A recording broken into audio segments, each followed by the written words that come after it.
Hey yo, this is Dash, and today is December 10th. So this video should serve as the 10th video in the 2023 Ask Dash video series. Hey yo, this is Dash, and this is December 2023. If you're unaware or don't know what's going on, I usually do a Ask Dash series for the month of December. So one video every single day for the month of December, you get to ask me your burning questions. As my gift to you, I will try to answer them to the best of my ability. Anyway, thank you so very much in advance for asking great questions and making this series, this 31, I was almost about to say 30 days, 31-day series a success. So today's question, or the first of today's questions, comes from Taste Tester number 2.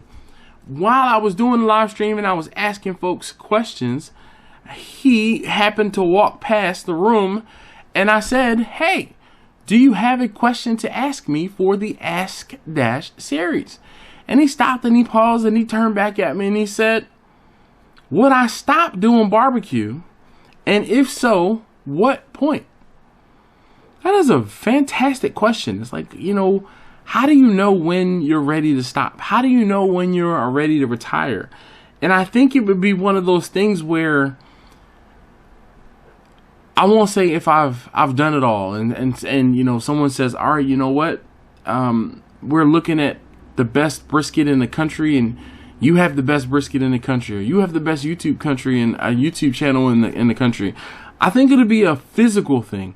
If I am physically unable to do barbecue any longer and I am physically unable to direct others, so maybe my kids, maybe someone who I employ to do barbecue, I think that would be when and or if I would stop.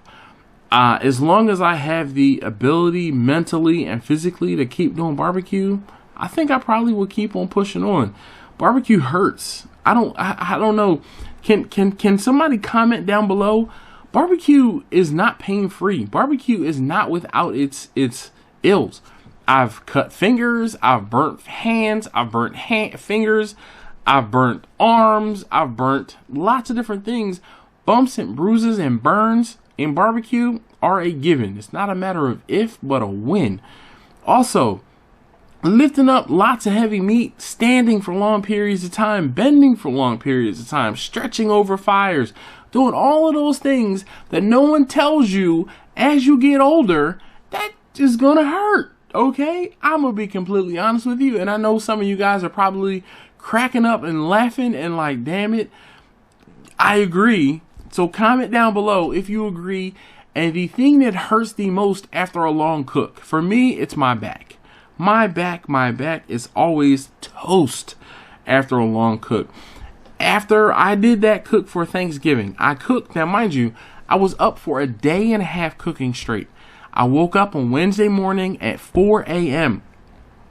I started my cook, worked all day while, you know, tending the fire, while I had stuff on the smoker, back and forth. So lots of back and forth between the house and the smoker. Hold on one second.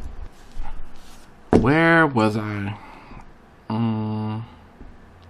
Oh, I was talking about how I could, I think I was talking about cooking for Thanksgiving, how I was up for a day and a half. And then not only was I up for a day and a half, I then went out and delivered food. And when I got back home, I slept for almost 12 hours. That's the part that people don't tell you about. The sacrifice, the hours that you spend cooking, the hours that you spend literally slumped over fires or slumped over whatever it is that you're cutting up to prepare, or afterward preparing. It's not glamorous, it's not easy. And when you do this for more than just a hobby, it becomes a little bit of work. And I won't say I wish more people would talk about that, but I think that, again, as long as I'm physically and mentally able to do barbecue, I probably will. I'm going to push through the pain, because when I see people really, really enjoying the food that I provide, that makes it worth it. It doesn't make the pain go away. It doesn't make me ache less or heal faster. It just makes me feel good. And sometimes feeling good mentally can be better than feeling good physically. So hopefully that is a good enough answer for you. Taste tester number 2. So thanks for asking a great question. And the next part is going to be Duke Stone. Duke Stone says, what is the best wood to smoke pork or chicken with? So I feel like I'm not an authority to answer this question, because your mileage may vary. Your tastes are going to vary from mine.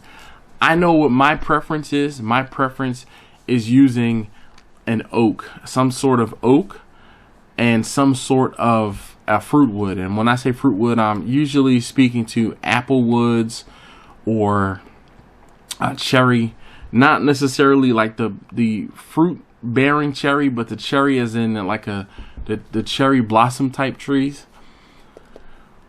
Also, I'm not a fan of mesquite, and a lot of folks like mesquite, but that's also seems to be a geographical thing.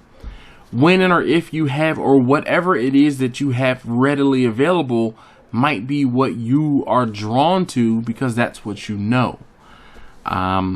Mesquite to me is just a little bit too harsh. It's too smoky, and I'm okay with that because I tend to like a lighter smoke wood, or a lighter flavor smoke.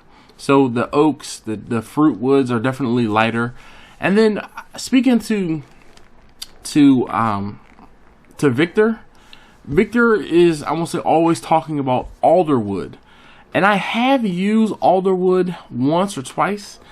I've purchased it in like a package, like a bag, and used it. It is a very, very faint, if you will, smoke.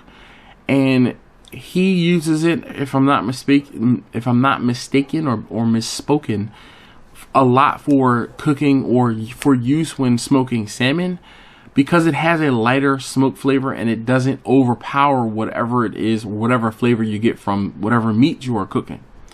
So hopefully, Duke, that helps. And I feel like it was a rather evasive answer, but hopefully you understand I can't really answer your question because I don't know exactly what type of wood that you are, what you're interested in. One of the other things too I would tell you to do or to try is to try different woods and say, hey, this one works or this one doesn't work. It's all about experimentation. At some point, you're going to have to kind of figure out what it is that you like and, of course, don't like. So hopefully that helps. Thank you so very much again, as always, for asking great questions, Taste Tester number 2 and Duke. I really appreciate those good questions. If you have a question for me that you would like to answer, leave your question in a comment down below, and hopefully I can get to it and answer it before the month is up. Anyway, thanks again as always for watching, and I'll see you next time.